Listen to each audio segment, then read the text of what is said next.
Kau ingat Tiger Bank buat duit sebab jual minyak? Salah. Duit besar dia datang daripada dividend bank. Tiger Bank memang jenama yang legend lah, tapi syarikat ni dia belakangnya ada Hopa Corporation dari Singapura. Hari ini bernilai sekitar hampir 13.1 bilion Sing dollar market cap, lebih kurang dalam 10 ke 13 bilion ringgit Malaysia. Ramai yang tak tahu asal usulnya bermula di Myanmar pada tahun 1870-an. Pengasasnya adalah Oh Chu Kin yang mula buat formulasi asal. Anak dia Oh Bun Haw dan juga Oh Bun Pa kembangkan jadi jenama asal yang paling popular.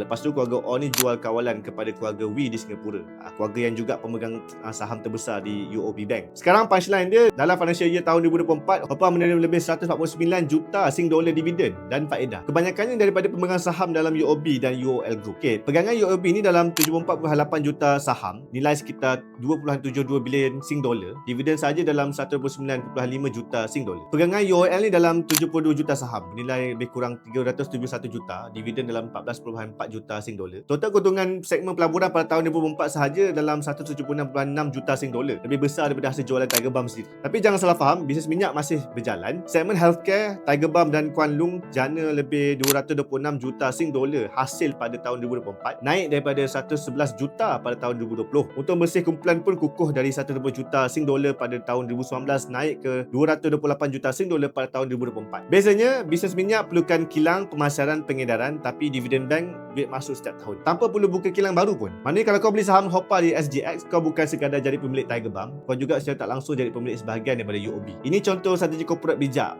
maintain jenama warisan untuk bisnes asal, tapi leverage modal untuk cipta mesin duit yang steady. Minyak dia mungkin ubat untuk sakit badan, tapi dividend bank kat dia ubat paling mujarab untuk poket.